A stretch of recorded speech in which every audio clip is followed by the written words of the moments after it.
Bismillahirrahmanirrahim. Alhamdulillahi Rabbil Alamin. Wassalatu wassalamu ala Rasulillah wa ala alihi wa sahbihi ajma'in. Amma ba'd. Assalamualaikum warahmatullahi wabarakatuh. Ngayon mga kapatid, magbibigay lang tayo ng payo kaugnay po sa pagpili ng kaibigan.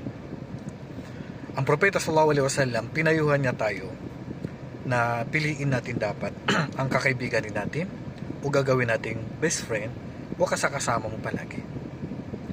Ang sabi ng Propeta sallallahu alaihi wasallam, "Al-mar'u ala dini khalilihi, falyandur ahadukum man yukhalil."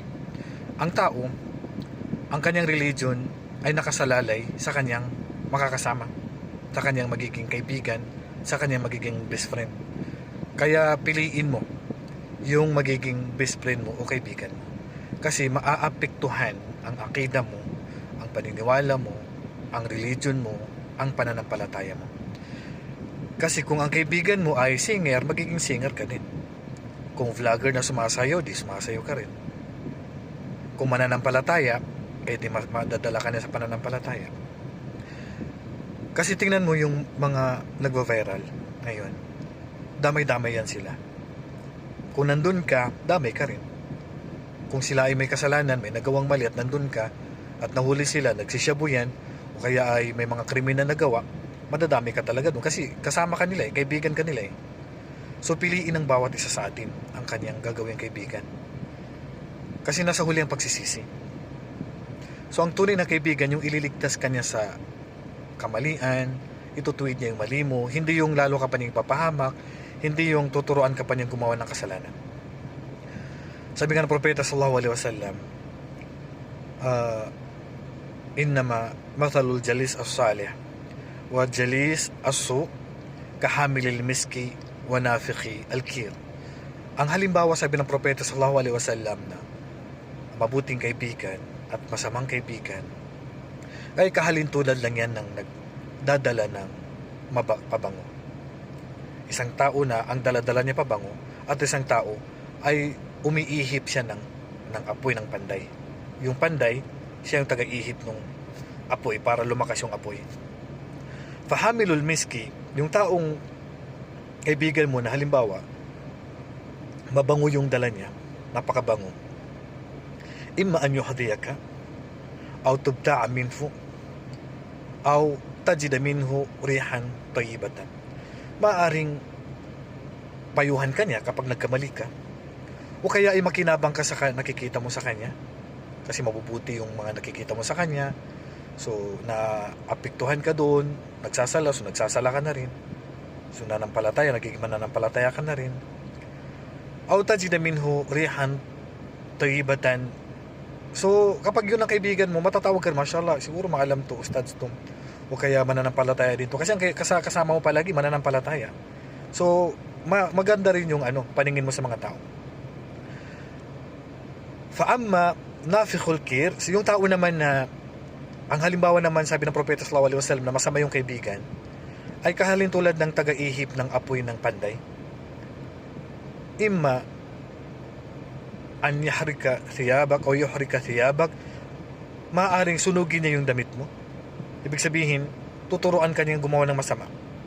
Aw tajida minhu rihan khabitha aw muntina. O kaya ay matatagpuan mo sa kanya yung mabahong amoy. So kung hindi ka niya maturuan, pero yung panitingin ng mga tao, katulad ka rin niya. Halimbawa, katulad din niya yan, sila rin yan. So damay ka dun. Kaya mga kapatid, piliin natin ang ating kakaibiganin. Kasi kung kaibigan mo nga is gumagawa ng masama, kahit hindi ka gumagawa ng masama o gumagawa ng mga kasalanan sa social media, yung mga vlogger na ano-ano ginagawa, kasama mo yan, di damay ka rin dun. Kasi kasama mo yan Kaya ang Propeta sallallahu alaihi wasallam, sabi niya, la tusahib illa mu'minan, wag kang sumama o makipagkaibigan maliban isang mananampalataya. Kasi kung mananampalataya yan, kasama ka rin sa papuri sa ginagawa niya. At tuturuan ka niya na mabuti, itutuwid ka niya, pero kung masama yung kaibigan mo, hindi ka niya itutuwid, mas lalo kanyang tuturuan pa na masama, mas lalo ipapakita na siya gumawa ng masama. Kung singer ka na rin. Kung nagsisyabu ka na rin. Mapiktuhan yung mo. Kung nainigarilyo, di nainigarilyo ka na rin. Kung hindi nagsasala, di damay ka na doon. Kasi magkasama kayo. Piliin mo talaga yung kaibigan mo. Kasi mamaya, ganito, doon na naman ako kasi ganito, ganyan, pag nagkasala. Ang pulis, pag natagpuan kayo doon sa isang lugar, talaga dadamputin kayo lahat. Kung, alam mo, nagsisyabu yan, o gumagawa ng kasamaan yan, o kaya ay, damay-damay, sila yung magkakasama mga to. So, damay pati ang ano mo, ang background mo, ang feedback mo. Kaya mga kapatid, piliin natin ang kaibiganin natin. Kasi, wag mong sabihin na, kasi nandun lang naman ako, kaso kaibigan mo yan eh.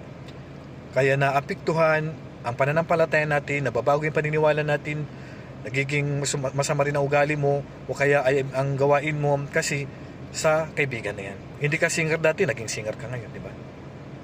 Hindi ka naman mahilig sumayo dati, nagiging ano ka na rin, mahilig ka na rin sumayo. Dati, nag-hijab ka, nagtatakip ka ng ulo, ngayon hindi ka na nag-hijab. Yung iba, nag-hijab nga, sumasayo naman yung kaibigan niya, di sumasayo na rin.